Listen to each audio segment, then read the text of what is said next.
Вітаю! Ви дивитесь програму «12 міфів про Донбас». Мене звати Юра Хвостенко. Чи часто вам доводилося чути, що до приходу радянської влади Донбас був диким полем і життя у цей регіон вдихнув СРСР? Насправді ж історія Донбасу сягає значно давнішого періоду. У попередній програмі ми розказали про козацьке минуле Донеччини та Луганщини, адже більшість міст та сіл регіону – колишні козацькі поселення.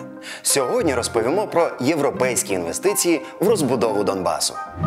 Луганськ розбудовував шотландець, Донецьк – британець, Лисичанськ – бельгійці. Та про все по черзі. 1795 рік. Шотландець Чарльз Гаскоін закладає ливарно-гарматний завод біля річки Лугань. Так починається історія сучасного Луганська. Донецьк же виник завдяки Джону Юзу. У 1869 році британець створює на березі річки Каліміус завод із виробництва рейок. Завдяки цьому вдається прокласти залізницю на території теперішніх Донецької та Дніпропетровської областей й аж до Маріуполя. Відкритий ним металургійний завод стає одним з найбільших у Європі. На той час там працювало 15 тисяч людей. Завдяки Юзу в Донецьку з'явилися пошти, пивоварні, лікарні і навіть поліцейське управління. А ще перші футбольні турніри на території Східної Європи.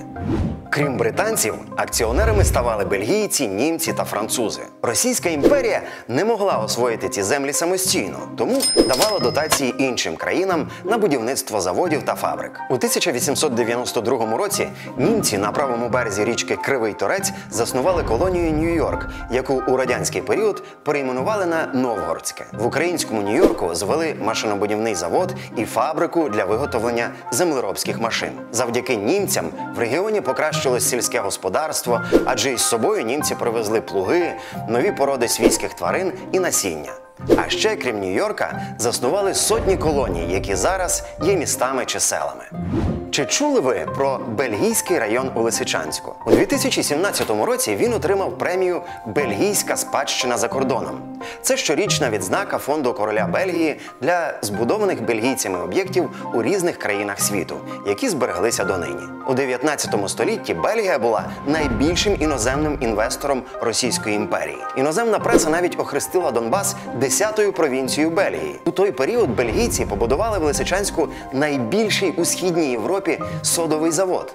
Разом з ним мережу канатних доріг. З 1892 по 2012 роки у Лисичанську діяло 16 повітряно-канатних доріг протяжністю 50 кілометрів. На той період канатна дорога до Белогорівського крейдяного кар'єру була найдовшою у Європі і другою за довжиною у світі після Канади.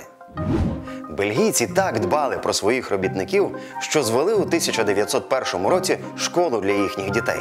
Зараз будівля в критичному стані після пожежі у 2013 році. Збудували також готель для фахівців, які приїжджали у Лисичанськ у відрядження, і лікарню для працівників та місцевих. Зараз споруда зруйнована. Але серед руїн досі збереглася шахта, можливо, першого на Донбасі електричного ліфта. Окрім того, спорудили будинок-маєток директора содового заводу, бельгійські житлові квартали для робітників, гімназію, казарми содового заводу для неодружених працівників та багато іншого. Та ідилія тривала недовго. Коли почалася Перша світова війна і Бельгію окупували німецькі війська, російська влада заявила, що націоналізує всі бельгійські підприємства. Мовляв, бельгійська земля окупована і всі її потужності можуть бути використані проти Росії. І таким чином імперія компенсує свої збитки. Акціонери в один день втратили всі прибутки та заощадження. Через це Бельгія не визнавала СРСР до 1935 року, вимагаючи компенсації збитків. Отож, як бачите, і без Радянського Союзу життя на Донбасі вирувало і не в останню чергу завдяки європейським інвестиціям. Ви дивились програму «12 міфів про Донбас». У попередній програмі ми розповідали про те, як козаки розбудовували Донбас. Слідкуйте за нами у соцмережах, щоб переглянути усі випуски. Ви можете подивитися програму «12 міфів про Донбас» у Фейсбуці на сторінці UA Донбас та на нашому сайті. До побачення!